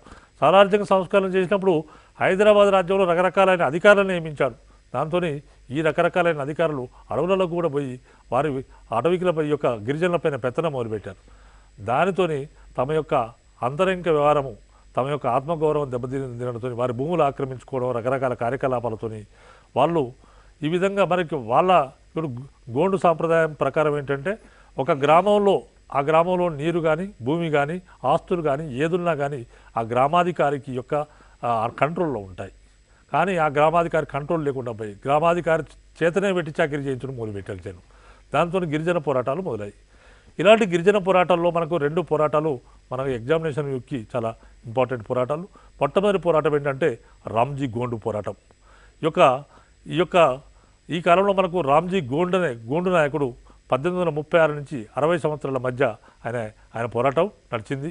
తర్వాత మనకు రామ్జీ గోండు పోరాటం మన ముఖ్యంగా 1857 సంవత్సరంలో ప్రారంభమైంది పోరాటం. ఈ రామ్జీ గోండ్ అనే వీరుడు ఆదిలాబాద్ జిల్లా సంబంధించినవాడు. ఆదిలాబాద్ జిల్లా గోండ్ ట్రైబ్కు సంబంధించినవాడు. తర్వాత మనకి ఇక్కడ అనేకమైన సమస్యలు ఏంటంటే రామ్జీ గోండు తమకు వ్యతిరేకంగా తమ జాతి వారి చేత వెట్టి చాకిరీ చేయించుకోవడం, రకరకాల ప్రయత్నాలు చేస్తున్న బ్రిటిష్ వారికి వ్యతిరేకంగా పోరాటం చేశాడు. ఇలాంటి పోరాటాల్లో మనకు ఈ యొక్క రామ్జీ గోండ్ ఎక్కడ చేశాడంటే ఆసిఫాబాద్ తాలూకా జన్గాం అనే గ్రామం నుంచి మొదలుపెట్టాడు. ఆయన అసలు పేరు మార్సికొల్లా రామ్జీ గోండ్. ఆయనే ఆసిఫాబాద్ దగ్గర ఉన్న జనగాం, ఆదిలాబాద్ జిల్లాలో ఉన్న ఆసిఫాబాద్ దగ్గర ఉన్న జనగాం నుంచి తన పోరాటాన్ని మొదలుపెట్టాడు. ఈ విధంగా మరి పోరాటాన్ని మొదలుపెట్టినప్పుడు ఆ రోజుల్లో ఉత్తర భారతదేశంలో తాంతియా తోపే అనే ఒక నాయకుడు ఉండేవాడు. ఆయనే సిపాయిల తిరుగుబాటు సందర్భంగా తాంతియా తోపే అనే నాయకుడు ఉండేవాడు. ఆయన ఏం చేశాడంటే తన పబ్లిక్ను, తన సహచరులందరినీ కూడా ఆదిలాబాద్ జిల్లాకు పంపించడం జరిగింది. ఈ విధంగా తన సహచరులందరూ కూడా రోహిల్లాలు అక్కడికి వచ్చారు. అక్కడికి వచ్చినప్పుడు రోహిల్లాలు తర్వాత గోండులు కలిపి ఇద్దరు కలిసి సంయుక్త పోరాటం బ్రిటిష్ వారికి వ్యతిరేకంగా చేసేవారు. మరి రోహిల్లాలకు నాయకుడు హాజీ, తర్వాత గోండులకు నాయకుడు రాంజీ. ఈ విధంగా వీళ్ళు పోరాటం చాలా కాలం చేశారు. బ్రిటిష్ వారిని ముప్పు తిప్పలు పెట్టారు. బ్రిటిష్ వారు ఆదిలాబాదు, నిజామాబాద్ ప్రాంతాలకు రావాలంటేనే వచ్చేవారు కాదు, వస్తే మళ్ళీ బ్యాక్ వెళ్ళేవారు కాదు. ఎందుకంటే వీళ్ళు ఎక్కడొక్కడ చంపి వేసేవారు వాళ్ళను. ఆ విధంగా ముప్పు తిప్పలు పెట్టారు. మరి ఈ విధంగా ముప్పు తిప్పలు పెట్టినప్పుడు చివరికి నిర్మల్ సబ్ కలెక్టర్ ఆధ్వర్యంలో సైన్యాలు వీరి మీద పడ్డాయి, గోండుల పైన పడ్డాయి. వారికి యుద్ధం జరిగింది. ఈ యుద్ధంలో హాజీ చనిపోయాడు, రామ్జీ పారిపోవడం జరిగింది. తర్వాత రామ్జీని తర్వాత కాలంలో పట్టుకొని ఆయనను ఉరి తీయడం జరిగింది. నిర్మల్లో ఉరి తీశారు. ఈ విధంగా రామ్జీని ఎప్పుడు ఉరి తీశారంటే 1860 సంవత్సరం ఏప్రిల్ 9వ తేదీన ఉరి తీశారు. మరి నిర్మల్ పట్టణంలోని ఒక మర్రి చెట్టు ఊడలకు ఉరి తీశారట. అంటే ఒకటే మర్రి చెట్టు ఊడలకు ఆయనకున్న 1000 మంది అనుచరులను ఉరి తీశారట ఒకటేసారి. అందుకని దాన్ని ఏమన్నారంటే 1000 ఉరుల మర్రి అని అంటారు. 1000 ఉరుల మర్రి అని ఆ మర్రిని అన్నారు. ఎందుకంటే అది 1000 మందిని ఒకటేసారి ఊళ్ళకు గట్టి ఉరి తీశారట. దాన్ని అదే మర్రి చెట్టును 1995 సంవత్సరంలో కట్ చేయడం జరిగింది. ఇది రామ్జీ గోండ్. తర్వాత మరొక వీరుడు ఎవరంటే కొమరం భీం వచ్చేసి మనకు 1901 నుంచి 1940 సంవత్సరాల మధ్యలో ఉన్నాడు. ఈయన ఒక గోండు కుటుంబంలో జన్మించాడు. అక్టోబర్ 22, 1901 సంవత్సరంలో Sankepalli of Adilabad taluka, Asifabad taluka of Adilabad district he was born and he fought for a tribal rule in Jodeghat and surrounding 12 villages of Asifabad region of Adilabad district. He followed the guerrilla warfare. He questioned the atrocities and assaults took place in Nizam's regime. His slogan was Jal Jangal Jameen. ఇక్కడ ఏంటంటే ఆయన slogan వచ్చేసి మనకు జల్ అంటే water, జంగల్ అంటే forest, Zameen అంటే భూమి. అంటే ఈ మూడింటి కోసం ఆయన పోరాటం చేశాడు. ఆయన యొక్క నినాదం ఏంటంటే జల్ జంగల్ జమీన్.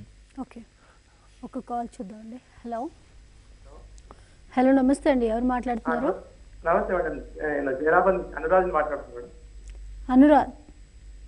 అనురాజ్ ఓకే అండి, జితేందర్ గారు ఉన్నారు, మీ డౌట్ ఏంటో అడగండి. చెప్పండి అనురాజ్ గారు. Good afternoon sir. Good afternoon అండి. సార్ ఇప్పుడు తెలంగాణ వస్తే మొత్తం ఇప్పుడు 13th సెంచరీ నుంచి చెప్తున్నారు కదా సార్, ఇది కొద్ది చైల్డ్ కాలం నుంచి అట్లా. మళ్ళీ ఇప్పుడు లాస్ట్ మూమెంట్ ఏదైతే ఉంది కదా సార్, ఇప్పుడు ఆఫ్టర్ 2014 వరకు ఇప్పుడు అత్యధికంగా మనసులో ఎక్కడ నుంచి వచ్చే అవకాశం ఉంది? ఇప్పుడు మీకు ఇండియన్ హిస్టరీకి అన్నిటి కలిపి మనకు తెలంగాణ హిస్టరీకి ఒక కల్చర్కు సంబంధించి ఒక 7-8 మార్కులు వచ్చే అవకాశం ఉందండి. తర్వాత ఉద్యమ చరిత్రకు ఇంకొక 10 మార్కులు ఎక్స్ట్రా ఉన్నాయండి. 1948 to 2004 టు తెలంగాణ 2014 వరకు తెలంగాణ ఉద్యమ చరిత్ర ఉంది కదండి, దానికి సంబంధించి ఒక 10 మార్కులు ఉన్నాయండి. 10 మార్క్స్ వచ్చే అవకాశం ఉందా? దానికి సంబంధించి ఇప్పుడు మనం చెప్పుకునే ఈ తెలంగాణ చరిత్ర సంస్కృతికి సంబంధించి 7 నుంచి 8 మార్కులు వచ్చే అవకాశం ఉందండి. Okay sir. సో మనం జల్ జంగల్ జమీన్ గురించి మాట్లాడుతాం. అంటే ఈ విధంగా కొమరం భీం యొక్క ఆయన స్లోగన్ అంటే Jal Jangal Zameen. What is the slogan of Komaram Bheem? The Jal Jangal Zameen is the who slogan. This is the question, very very important question. Jal Jangal Zameen, Komaram Bheem అంటే జల్ జంగల్ జమీనే, ఇంకా అది ఇంపార్టెంట్, చాలా important. So whose voice is Jal Jangal Zameen, that is the Komaram Bheem. So మనకి ఇక్కడ ఏంటంటే ఈ కొమరం భీంకు ఇది మెయిన్ వాయిస్. తర్వాత ఇంకొక ఈ విధంగా ఆయన 1925 నుంచి 1940 మధ్య నిజాంకు వ్యతిరేకంగా తమ హక్కుల కోసము జోడేఘాట్లో ఉన్న 12 గ్రామాల స్వాతంత్రం కోసము, వాళ్ళ హక్కుల కోసం ఆయన పోరాటం చేశాడు. తర్వాత మనకు ఇక్కడ ఏంటంటే ఈయన ఇంకొక వాయిస్ కూడా ఉంది, ఇంకో నినాదం ఉంది. ఆయనది ఏంటంటే మా గూడెంలో మా రాజ్యం. అంటే మమ్మల్ని మేమే పాలించుకోవాలి, మీరు పాలించాల్సిన అవసరం లేదు, మా గూడెంలో మా రాజ్యం అనేది ఆయన ఇంకొక వాయిస్. కాబట్టి ఇక్కడ మనకు ఈ యొక్క కొమరం భీం బ్రహ్మాండమైన పోరాటం చేశాడు. ఈ 12 గ్రామాల కోసం అలుపెరగని పోరాటం చేశాడు. అటువంటి సమయంలో కుర్దూ పటేల్ అనే ఒక ద్రోహి కొమరం భీం యొక్క ఆచూకీ నిజాం పోలీసులకు ఇచ్చాడు. ఈ విధంగా ఈ యొక్క నిజాం పోలీసులు ఓ రాత్రి వచ్చారు. ఈ విధంగా కొమరం భీం వర్గానికి వాళ్ళకి తర్వాత నిజాం పోలీసులకు మధ్య బాబీజరి కొండల్లో గొప్ప పోరాటం జరిగింది. ఈ కొండల్లో ఈ జరిగిన పోరాటంలో కొమరం భీం మరణించడం జరిగింది. ఆ విధంగా కొమరం భీం ఆశ్వీజ పౌర్ణమి రోజు, అంటే సెప్టెంబర్ 1, 1940 సంవత్సరంలో ఆశ్వీజ పౌర్ణమి రోజు మరణించాడని భావిస్తారు గిరిజనులు, గోండులు. కాబట్టి ఆ యొక్క రోజును వాళ్ళు పవిత్రంగా చేస్తారు. తర్వాత వాళ్ళు తమ స్మరించుకుంటూ ఆయన దేవునిగా తర్వాత కాలంలో భావించడం జరిగింది. తర్వాత మనకు ఒక కాల్ చూద్దామండి. హలో హలో నమస్తే అండి, ఎవరు మాట్లాడుతున్నారు? మేడం అనిల్ మేడం నా పేరు. ఓకే అనిల్ గారు, ఎక్కడి నుంచి కాల్ చేస్తున్నారు? వరంగల్ అండి, మహబూబాబాద్. జితేందర్ గారు ఉన్నారు, మీ డౌట్ ఏంటో అడగండి. చెప్పండి sir. Good afternoon sir. Good afternoon అండి. నాకు అది ఇప్పుడు మన తెలంగాణ హిస్టరీలో జోగిని వ్యవస్థ ఉంది కదా సార్. అవునండి. దాన్ని నాకు పూర్తిగా అంటే జోగిని వ్యవస్థ అంటే ఏదో తెలియదు సార్. అది తెలంగాణ ఉద్యమ చరిత్రలో వస్తుంది. అవును. ఆ ఉద్యమ చరిత్రలో భాగంగా ఆ సార్ చెప్పి ఉంటారు. ఇప్పటికీ మీరు యూట్యూబ్లో చూస్తే మీకు తెలుస్తుందండి. రైట్ అనిల్ గారు, యూట్యూబ్లో ఒకసారి ఆ ఉద్యమ చరిత్ర మనం ఏదైతే ఎపిసోడ్ చేస్తున్నామో దాన్ని మన టీవీ సాఫ్ట్నెట్ అని టైప్ చేసి కనుక మీరు ఎపిసోడ్స్ అని చూస్తే మీకు అర్థమైపోతుంది. సో కంటిన్యూ చేయండి సార్. సో మనకి ఇక్కడ నిజాం కొమరం భీం ఈ విధంగా పోరాటాలు చేసి ఎప్పుడైతే ఈ రకరకాల పోరాటాలు, ట్రైబల్ పోరాటాలు జరుగుతున్నాయని భావిస్తున్న రోజుల్లోనే నిజాం ప్రభుత్వం ఏం చేసిందంటే ఈ విధంగా గిరిజన పోరాటాలను జరగడానికి గల కారణం ఏంటి, వీటికి తెలుసుకోవడానికి హైమన్ డార్ఫ్ అనే ఒక ప్రొఫెసర్ ఆధ్వర్యంలో ఉస్మానియా విశ్వవిద్యాలయ నిజాం కాలేజీలో ప్రొఫెసర్గా పనిచేస్తున్న హైమన్ డార్ఫ్ ఆధ్వర్యంలో ఒక కమిటీ వేయడం జరిగింది. ఆ విధంగా నిజాం గవర్నమెంట్ ఈ కమిటీని అపాయింట్ చేసింది. నిజాం గవర్నమెంట్ అపాయింట్ చేసిన ఈ కమిటీ 1941 సంవత్సరంలో ఆయన మార్లబాయి అనే గోండు గ్రామానికి వెళ్ళి అక్కడికి వెళ్ళి ఆయన ఈ యొక్క ఎంక్వైరీ చేశాడు. దీనికి గల కారణాలు ఏంటంటే ఎంక్వైరీ చేసినప్పుడు 1941-43 సంవత్సరాల్లో ఆయన ఎంక్వైరీ చేశాడు. తర్వాత రిపోర్ట్ను నిజాం సబ్మిట్ చేయడం జరిగింది. ఈ విధంగా మనకి గోండ్లకి ఎందుకు పోరాటాలు చేస్తున్నారంటే వాళ్ళకి విద్య లేకపోవడం, తర్వాత భూమి లేకపోవడం వల్ల పోరాటం చేస్తున్నారని చెప్పడం జరిగింది. ఈ విధంగా మరి నిజాం ప్రభుత్వం ఏం చేసిందంటే దాదాపు ఈ యొక్క 1,00,000 ఎకరాల రిజర్వ్ ఫారెస్ట్ భూమిని వీరికి అప్పగించడం జరిగింది, గోండ్లకు అప్పగించడం జరిగింది. వాళ్ళనే పెట్టి టీచర్గా పెట్టి గోండ్ స్కూల్స్ సపరేట్గా పెట్టడం జరిగింది. తర్వాత ఇటువంటి పరిస్థితుల్లో మనకు ఈ యొక్క హైమన్ డార్ఫ్ ఒక రిపోర్ట్ సబ్మిట్ చేశాడు. ఆ రిపోర్ట్నే ఈ యొక్క హైదరాబాద్ ప్రభుత్వం యొక్కలో ఉన్న రెవెన్యూ శాఖ వాళ్ళు ట్రైబల్ హైదరాబాద్ అనే పుస్తకంగా తయారు చేయడం జరిగింది.